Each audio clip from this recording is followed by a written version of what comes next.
Hi again everyone, welcome back again di Bitcoin Update. Bitcoin Update ini adalah pre-FOMC dan tujuan kita sharing ini atau tujuan saya bikin video ini juga adalah supaya teman-teman bisa memahami ya bahwa berbicara soal upcoming event atau major news event itu sebetulnya ada baiknya kita nggak terlalu memforecast gitu ya. Cukup kita mempelajari, mencari tahu informasi apa yang disampaikan pada saat major news event itu dan kita react based on it.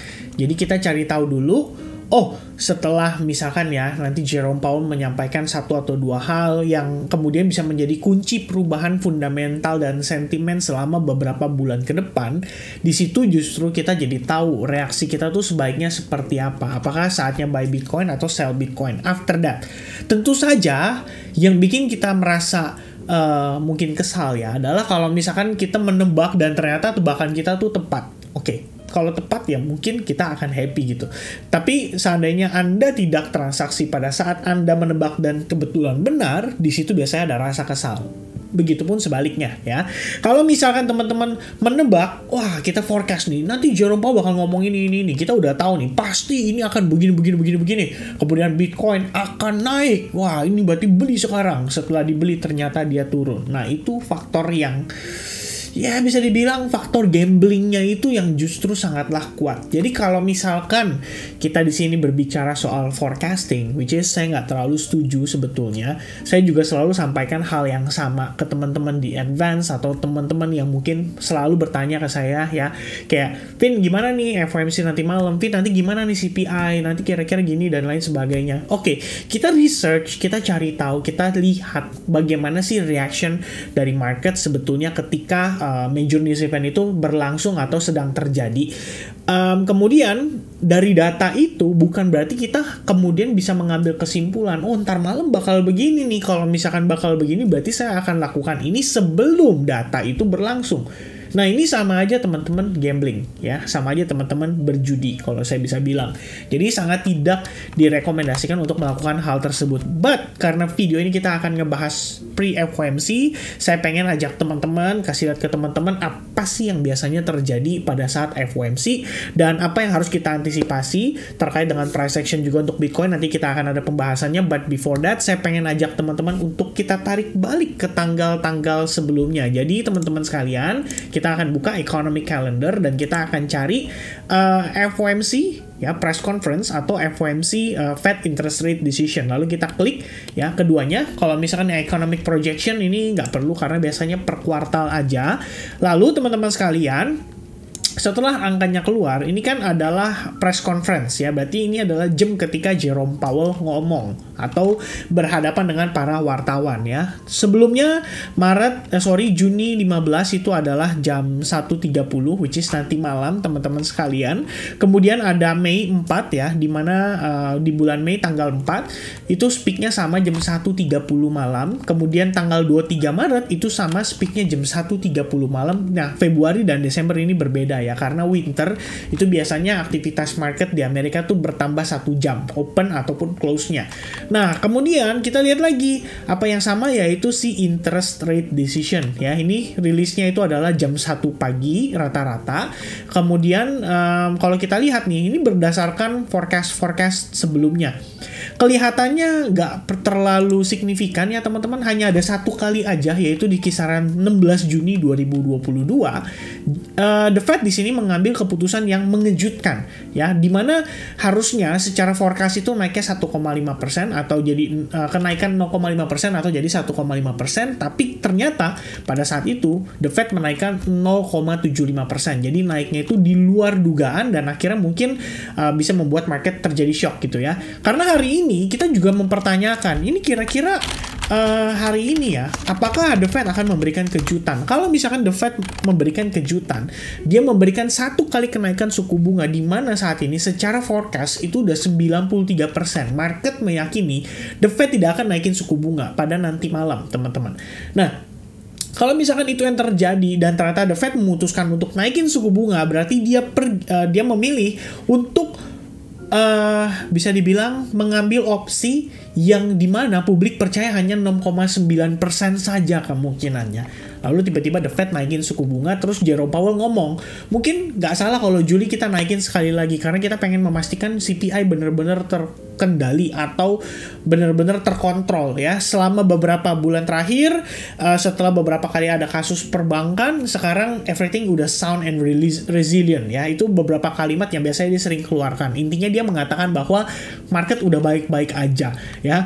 Bank juga udah selamat ya, nggak ada masalah lagi, udah nggak ada bank yang goyang dan nggak ada bank yang berjatuhan lagi. Jadi ya saya pikir naik suku bunga akan menjadi hal yang wajar ya. Kalau misalkan dia lakukan itu kita ngomongin market berarti benar-benar akan crash ya. Bitcoin mungkin bisa di bawah 25.000 by the end of the night atau by the end of this morning, terutama setelah Jerome Powell sudah selesai ngomong di press conference. Ya, biasanya di press conference mungkin dia akan menjustifikasi aja. Tapi kalau misalnya secara angka suku bunga, saya pikir ini sudah priced in. Ya, kita udah lihat priced in sudah terjadi dalam beberapa hari terakhir. Dan pada akhirnya, yang menjadi concern kita adalah kalau misalkan kita pengen cari tahu nih apa sih yang possible terjadi pada malam hari ini, kita lihat deh tanggal 4 Mei 2023. So kita bakal bawa teman-teman ke 4 Mei 2023 ya, dan jamnya itu kan berarti sekitar jam 12 ya, tengah malam, betul ya. Nah, kita cek teman-teman what happened di tanggal tersebut. Oke, jadi ini adalah 4 Mei 2023 ya, ketika sekitar jam 1 pagi, kalau teman-teman lihat di sini ya, ini jam 1 pagi nih lebih kurangnya, nggak ada apa-apa ya. Begitu suku bunga diumumkan, ya Bitcoin nggak kemana-mana, cuman naik turun ya, ngebentuk buntut ke atas dan ke bawah. Ini mungkin ngebantai stop loss di atas, ngebantai stop loss di bawah. Habis itu turun.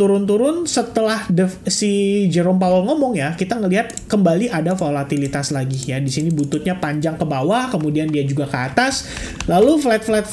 Begitu masuk ke sesi Asia sekitaran jam 3 pagi 4 pagi, harga Bitcoin mulai nanjak ya. Kalau kita lihat di sini, kenaikan suku bunga terjadi, yes, terjadi 0,25% ya. Jadi walaupun naik suku bunga 0,25%, apa yang disampaikan oleh Jerome Powell lah yang menjadi kuncinya, apakah market akan bullish atau bearish. Dan pada saat itu harusnya Jerome Powell cukup meyakinkan kepada kita bahwa dia tidak akan menaikkan suku bunga lagi pada pertemuan di bulan Juni mendatang, sampai akhirnya beberapa kejadian yang menyebabkan publik sempat khawatir atau sempat galau ya, apakah dia akan naik suku bunga atau tidak gitu. Lalu itu yang pertama teman-teman. Kita coba cek lagi tanggal 23 Maret di jam yang sama sekitar jam 1 pagi. Kita mundur 1 bulan ya, 23 Maret. Ini April ya, 23 Maret here. Oke, let's take a look. Oke, bener ya, kita make sure lagi sekali lagi. Oke, bener ya, 23 Maret ya teman-teman. Sekitar jam 1 pagi. Ya, setelah The Fed mengumumkan kenaikan suku bunga, ya kita bisa lihat harga mengalami spike ke atas, dia nanjak dulu signifikan, bahkan dia berhasil break high. Ini berarti dia sempat hijau loh teman-teman ya. Lalu setelahnya, ya sekitar 30 menit kemudian, si Jerome Powell mulai ngomong, ya per Jerome Powell ngomong, lihat yang terjadi di market. Kita mengalami crash down. Ya, cukup signifikan. Dalam beberapa jam ke depan setelahnya, kita lihat harga mengalami penurunan sekitar $1.500. Nah, di sini kita punya satu kesamaan teman-teman. Pada saat The Fed mengumumkan suku bunga, market nggak bereaksi. Tapi ketika Jerome Powell start press conference, di situ baru mulai ada reaksi yang muncul ya. Setidaknya satu poin yang sama adalah ketika suku bunga diumumkan, market tidak terlalu bereaksi. Tapi pada saat press conference, kita ngelihat sudah ada dua perbedaan ya. Yang di bulan Mei, marketnya cuma turun sedikit, habis itu setelahnya dia cenderung naik, merespon apa yang disampaikan oleh Jerome Powell pada saat press conference.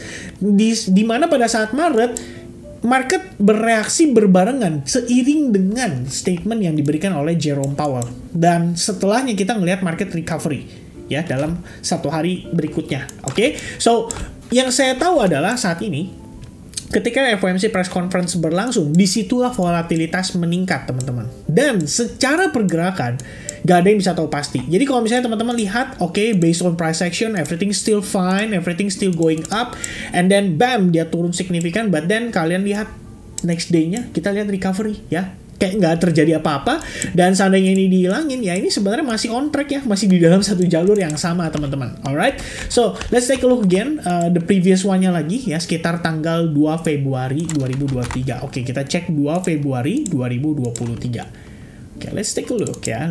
Kita lihat seperti apa. Oh, last available bar-nya adalah 1 Maret. Oke, berarti saya harus naik 1 time frame.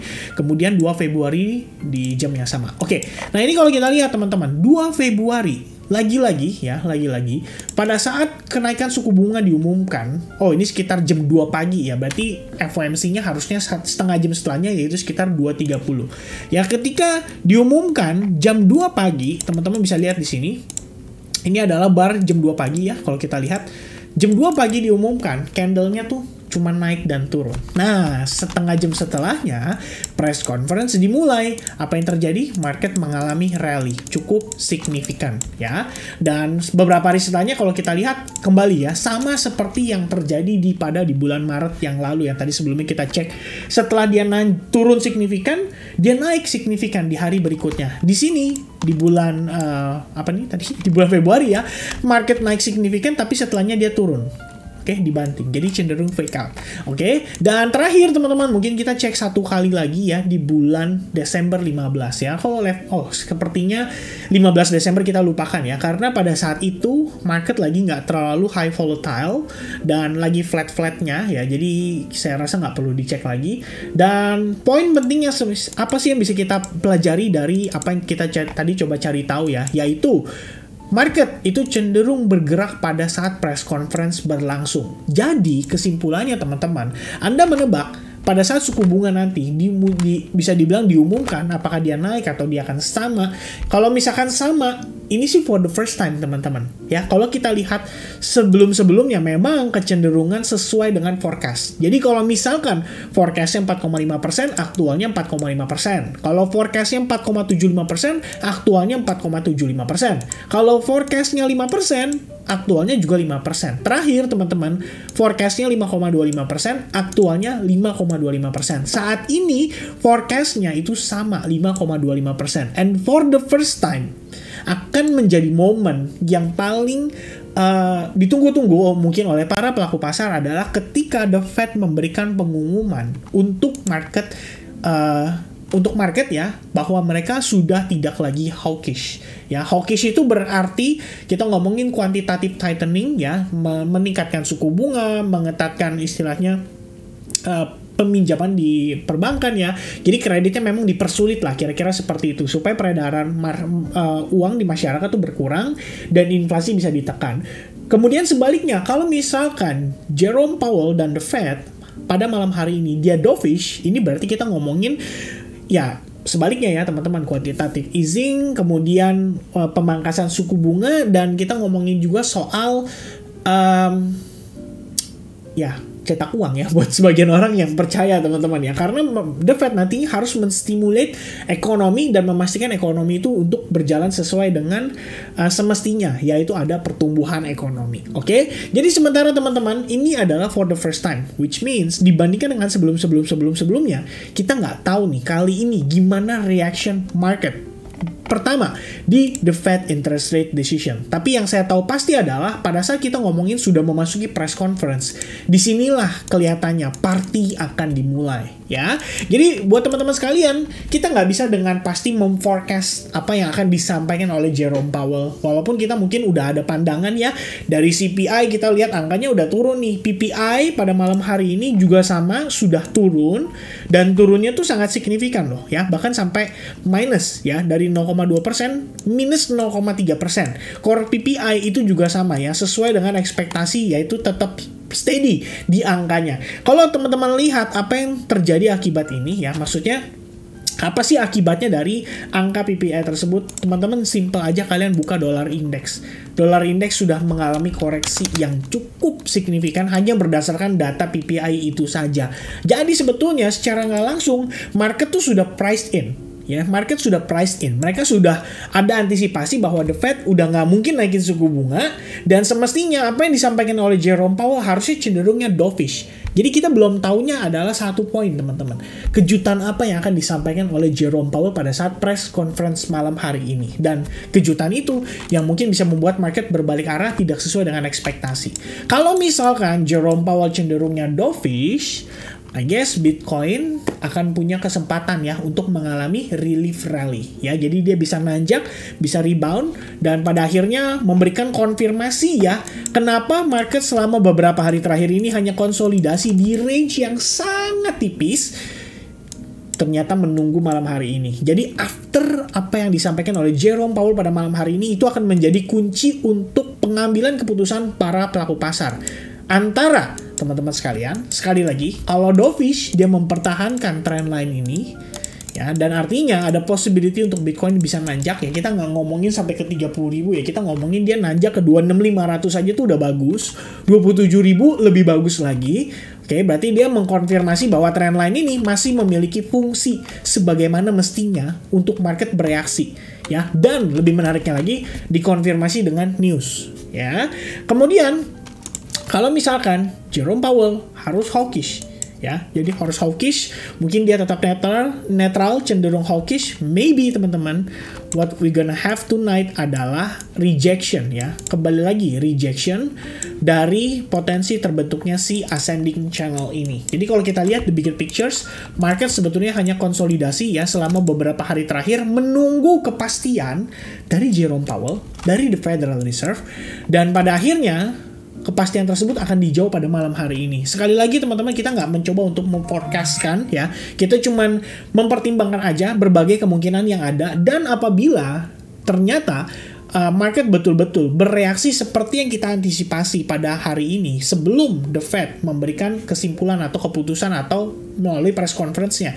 Ya udah simple teman-teman. Besok di sesi Asia, sesi Eropa, kita lihat apakah ada setup menarik yang bisa dimanfaatkan.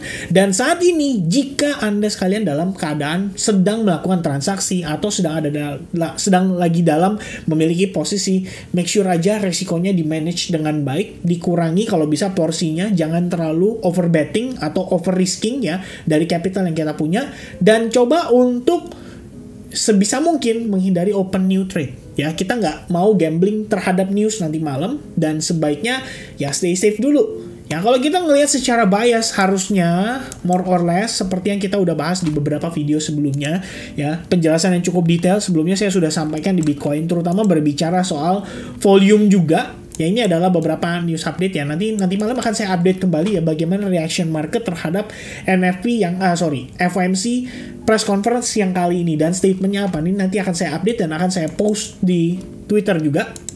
Lalu teman-teman, kembali lagi ke perbicaraan yang sebelumnya kita lakukan. Jika Anda menggunakan VRVP, Anda bisa mengetahui di level manakah volume transaksi terbesar itu ada saat ini. Dan kalau misalnya kita ngambil jangka waktu range yang ini aja, itu terbesarnya ya masih ada di kisaran lebih kurang $23.000 ya. Ini kalau di atasnya ya di 28.000, itu berarti menjadi resistance kita lah. Nah, kalau misalnya supportnya, seandainya harga hari ini berhasil breakdown dari trendline yang tadi kita mention, berarti next potential target ada di kisaran 23.300. Mungkin nggak dalam waktu dekat, nggak besok juga, mungkin bisa beberapa hari atau mungkin beberapa minggu. Ya, we'll see teman-teman. I think everything depends on apa yang disampaikan oleh Jerome Powell. Sekali lagi, melalui press conference pada malam hari ini. Jadi, kesimpulan dari saya simple teman-teman. Don't forecast. Ya, Anda bisa mempelajari, melihat data-data sebelumnya, di manakah market mengalami volatilitas tinggi, dan itulah momen sebetulnya kita bisa menghindari transaksi yang sangat berbahaya. Lalu, pada akhirnya, ketika kita sudah dapat informasinya, read, interpret, and then kita react dari informasi tersebut. Oke, so I guess that's it teman-teman. Di sini saya cuma mau sampaikan ya untuk kita tidak terlalu gambling ya. Balik lagi teman-teman, ini adalah financial market, resiko selalu ada, tidak ada kata aman. So I need you guys to stay safe. Ya, stay safe at least untuk capital masing-masing. Oke, itu aja teman-teman advice dari saya. Thank you very much and I'll see you guys again in the next update. Besok kita bakal update gimana hasil perbincangan dari FOMC press conference malam ini. God bless buat teman-teman semua. Cheers and goodbye guys.